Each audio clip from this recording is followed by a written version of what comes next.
بچه السلام علیکم. فرشمون از اونجایی که بوی گندی میده یه آپشنی داره توی فروشگاه DM، فروشگاه لازم بهداشتی DMونه که آلمانن میدونن. میتونی بری فرشور ازشون اجاره کنی. 200 یورو مجانیه، ولی 200 یورو باید بدی برای حالت رهنش. موقعی که برمیگردونی 200 یورو تو میگیری. ولی باید ماده شوینده‌اش از خودشون بگیریم. حالا بریم ببینیم میدن بهمون نمیدن، اصلا درست میگیریم یه جا دیگه شور نگیریم، بگیریم دیگه. بیاین ببینیم چی کار میکنیم. فرشمون بود بدی.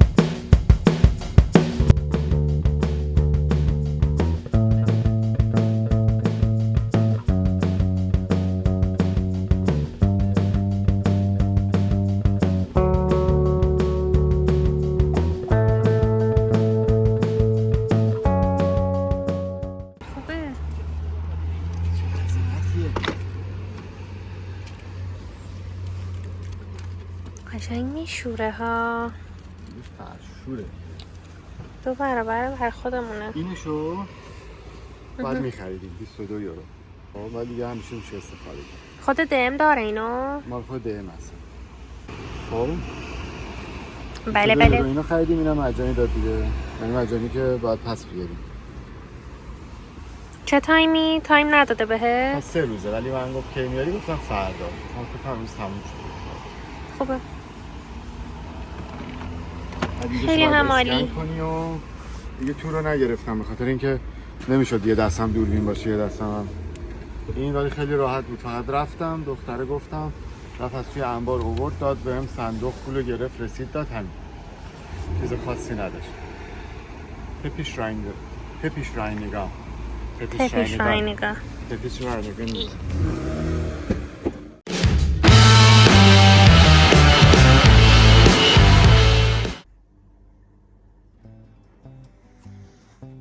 خب دوستان عزیز، دیدین اینم اینجا آماده است. کیکو جانم خسته است. خب این الان اینجاست. من یه ذره خوندم اون راهنماشو. اینجا یه دونه نیفته، اینجا یه دونه بارکد داره. اینو وقتی که تو گوشی میزنین یه ویدیوی آموزشی براتون میاره. خب چیزی که گفته بود میگه که باید اینو ما باز کنیم.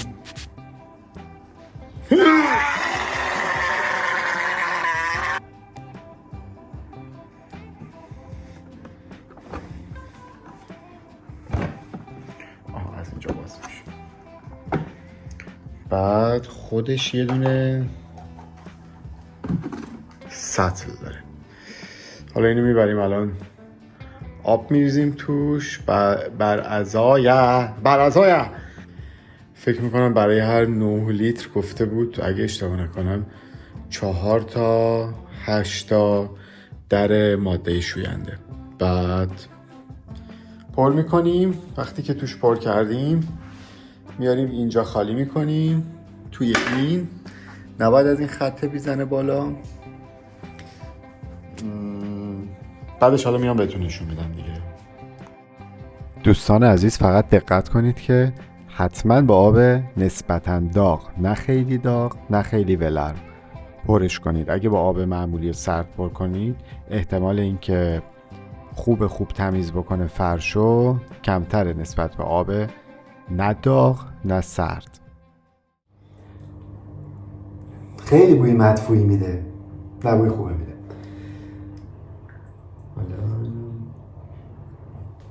یه در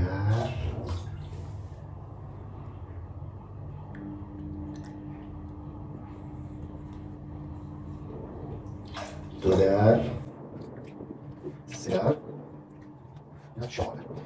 میتونم بیشتر بریزم کمتر بریزم به خاطر اینکه فرش اتاق بچه هاست. نمیخوام ماده شیمیایی زیادی استفاده کنم براش. البته نوشته که تا حالا هیچ چیزی ازش گزارش نشده، مثلا آلرژی یا مسمومیتی.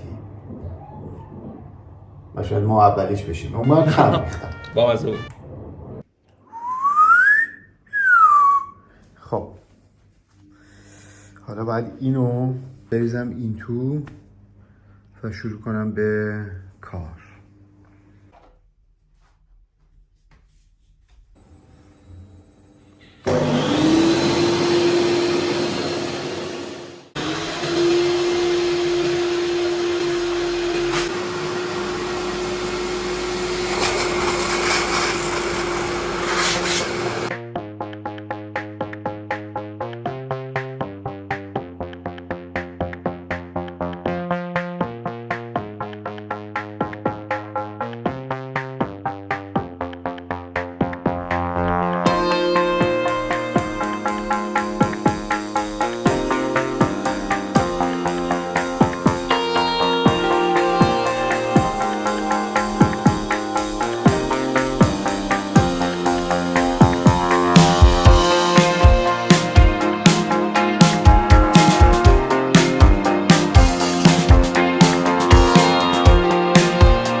یه دور شستیم، البته دو دور میشه گفت. بعد از اون کار اینو قرارش میدیم این تو. بعد دکمه فقط آب میزنیم، فقط ازش آب بیاد. این دکمه رو فشار میدیم تا خودش یکم خودش رو بشونه.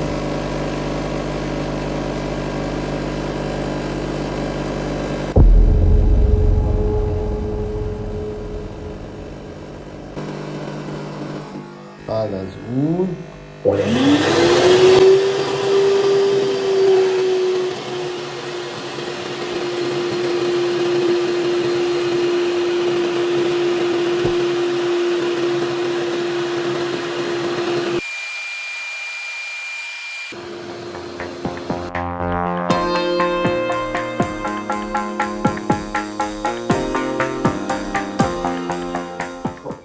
البته من اینو توی همون کاری نمی‌کنم چه وقت، ولی امروز هم می‌خوام برای اینکه ببینید چقدر کثیفی از خودش در هست تو فرش کشیده بیرون، اینجا خالی می‌کنم چون اینجا قابل دیدنه.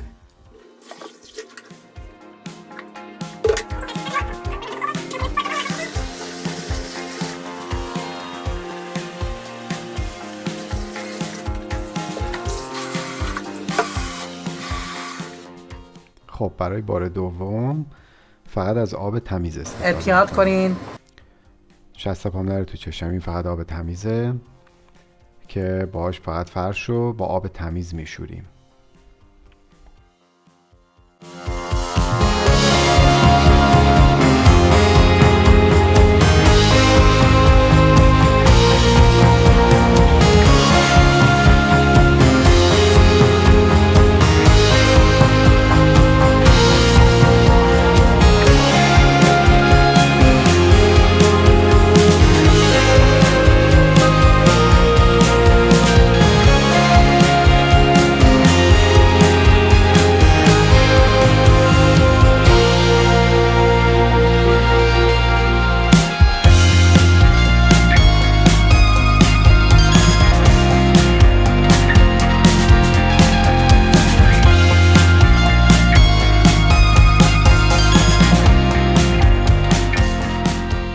دو تا فرش رو شستیم، یعنی فرش خونه رو قبلش شسته بودم چون نمیخواستم که اولین تجربه‌مو فیلم بگیرم بعد خودم مثلا نمیدونم هی برم هی بیام برگردم همینجوری گیج و گم کنم. دومی که شستم در واقع دومین تجربه بود. اولش فرش بزرگه رو شستم، خیلی کثیف بود توش، واقعا کثیف. دیگه نگاه کردین دیگه، داستانش اینجوریه که اینو راستی بهتون بگم، حتما قبل از اینکه بخواید برید این دستگاه رو بگیرین زنگ بزنید، به خاطر اینکه من فکر کنم 5 تا 6 تا نمایندگی فروشگاه DM رو زنگ زدم تا تونستم پیدا کنم. زنگ بزنید بپرسید، بگید که دارید ندارید، کی میاد، که یه موقع نرید تا اونجا معطل بشید. 200 یورو باید بدید که براتون به عنوان رهن پیش خودشون نگه میدارن، هر موقع اینو برگردوندین بهتون میدن. دیگه عرضم به خدمتتون که خوب بود دیگه، باحال بود، خوب تمیز کرد، ارزششو داره. اسمش از تپیش قاینیگا، یعنی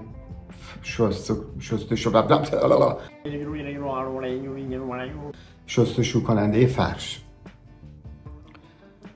دیگه نکته دیگه یادم نمیاد که بخوام بهتون بگم، فقط این که آره یه بار رو خودش حتما بارکدش رو بزنید، باز خودتون نگاه کنید که چجوری باید باش کار کرد. این شاید من اشتباه فهمیده باشم و کلا هنر ریدن. بله همین دیگه. خیلی باحال بود، خوب شد که همراه بودین، امیدوارم که خوشتون اومده باشه.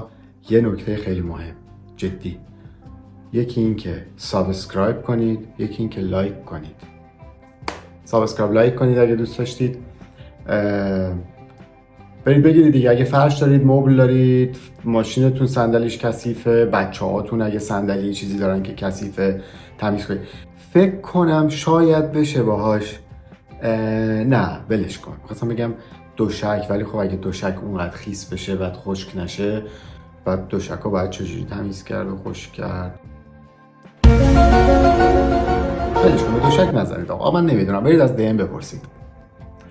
شب و روز خوبی داشته باشید. تا بعد. راستی این تیشرت هم طراحی ایران خانم عزیز روحش شاد، چند روز پیش فوت کردن. خیلی خانم هنرمند واقعا بزرگی بودن. این طراحی ایشونه. هر کس که بتونه بگه اینجا چی نوشته و این چی هست این نوشته، یک اونقدری الان نه فالوور داریم نه چیزی که بخوایم بهتون جایزه بدیم، ولی حتما تگش میکنیم، یه کارش میکنیم دیگه. حالا حدس بزنید دیگه، شاید هم یه جایزه دادیم، نمیدونیم هنوز. خب بگید چی نوشته اینجا. تا بعد.